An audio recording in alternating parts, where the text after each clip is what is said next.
सामने सभी सामने सभी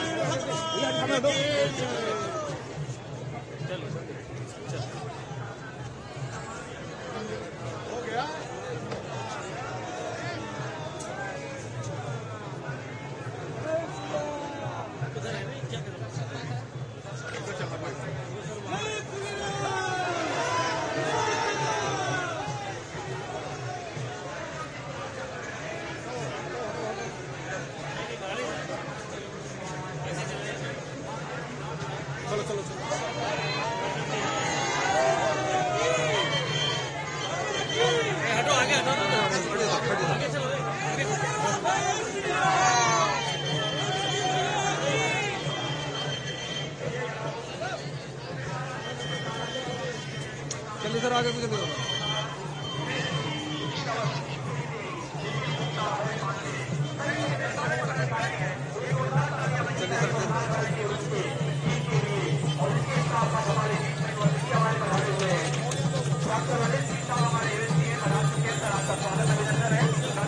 चलिए सर थोड़ा आगे को चलिए थोड़ा आगे वो तो सही है ऊपर थोड़ा आगे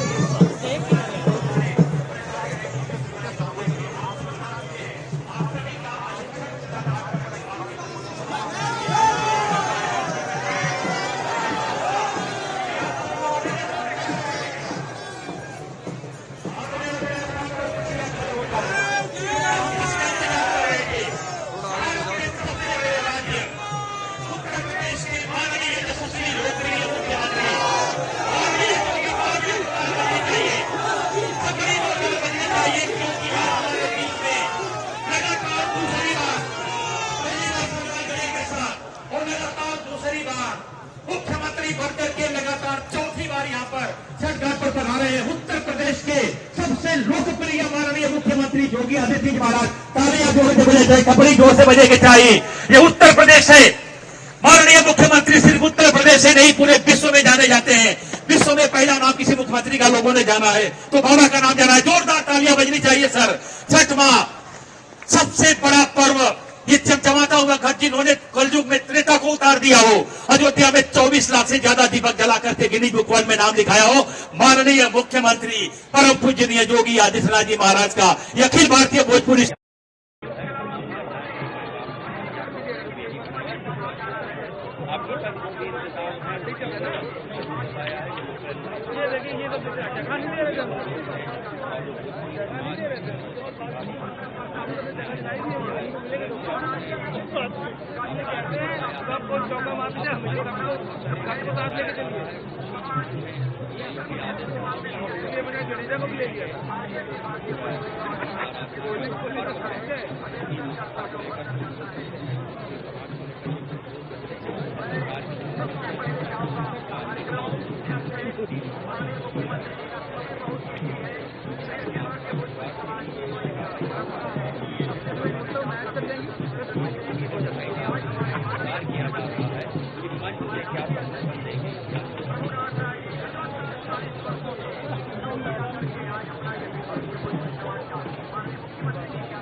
बताया जा रहा है कि शुरुआती के संबोधन के बाद पाठक की संबोधित या अखिल भारतीय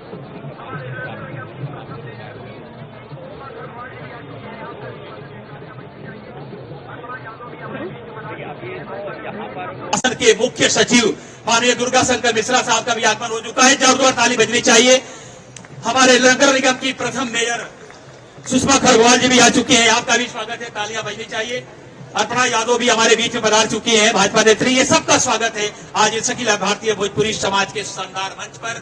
और सौभाग्य हम लोगों का कि हमारे माननीय मुख्यमंत्री जी लगातार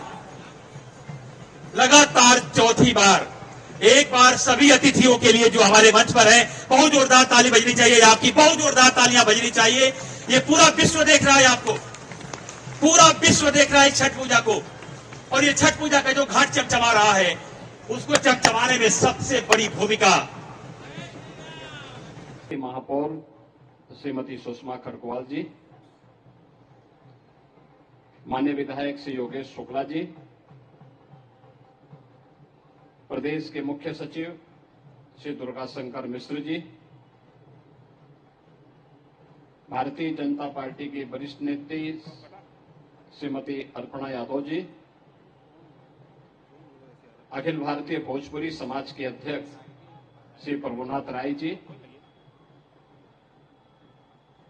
और वर्ल्ड कप क्रिकेट का फाइनल मैच के बावजूद भारी संख्या में यहां पर उपस्थित, छठ पूजा कार्यक्रम में उपस्थित सभी भाइयों बहनों, आज यहां आयोजित छठ पूजा में आए के हमरा बड़ा आनंद महसूस हो रहा बा। लोक आस्था के महापर्व छठ के आप सबके बहुत बहुत बधाई और शुभकामना। छठी मैया की कृपा आप सबके ऊपर बनल रहे, सबका जीवन खुशहाल रहे, आप सबके जीवन में उमंग और उत्साह बनल रहे, परिवार खातिर कठिन व्रत रखने वाली माता और बहनों लोगन के हमारी तरफ से विशेष मंगल कामना। भाइयों बहनों, हम सब जानते हैं कि दीपावली के बाद कार्तिक शुक्ल षष्ठी को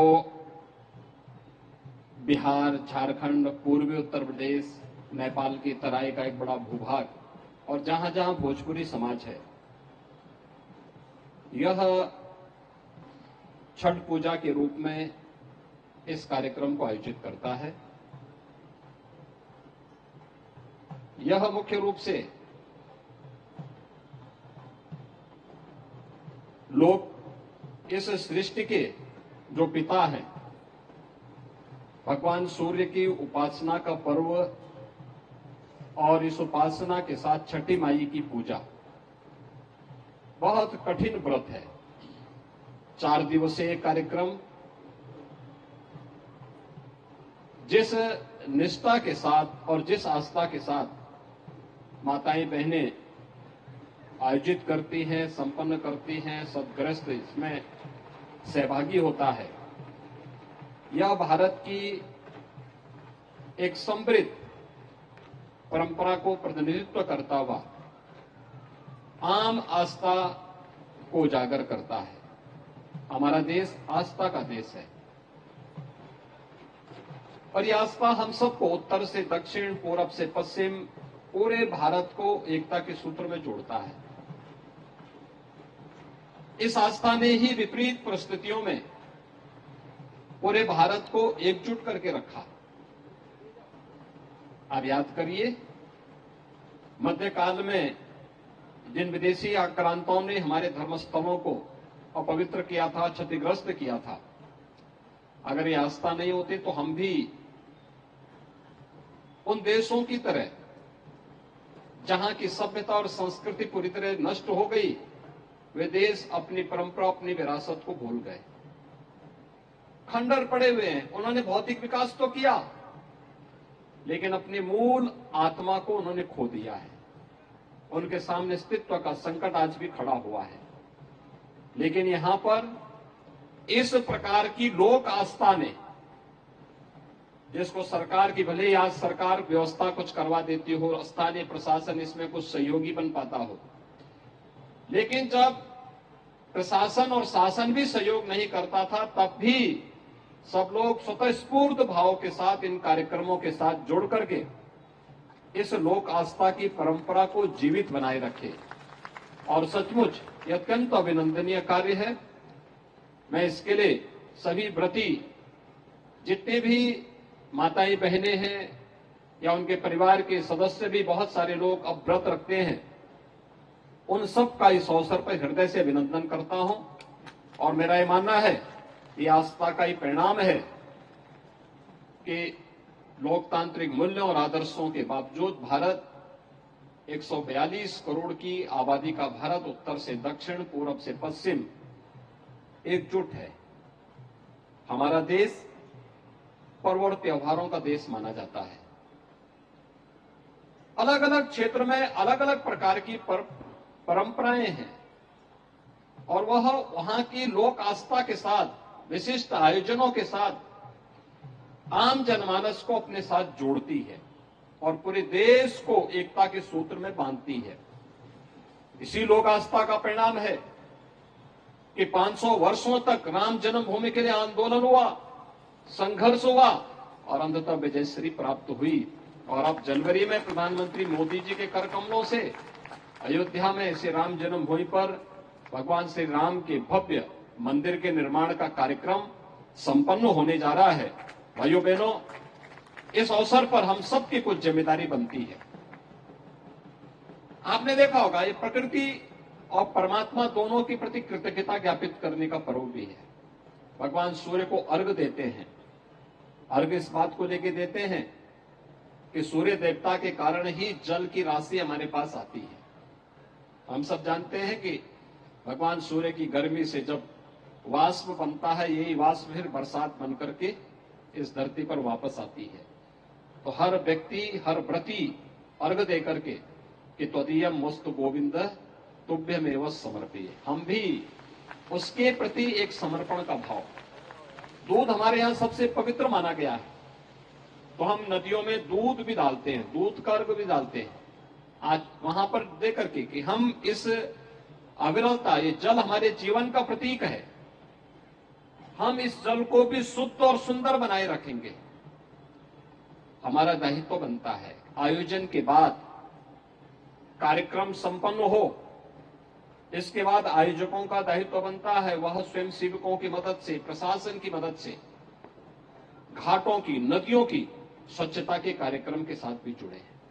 याद रखना, जल है तो जीवन है।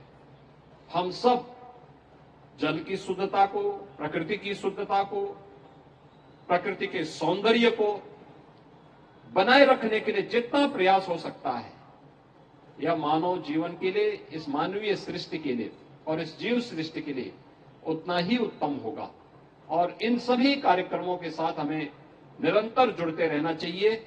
आज के इस अवसर पर एक बार फिर से छठी मैया के आशीर्वाद आप सब पर बनल रहे, इस बात की प्रार्थना करते हुए आप सबको मैं छठ पर्व की हृदय से बधाई देता हूं, अपनी शुभकामनाएं देता हूं।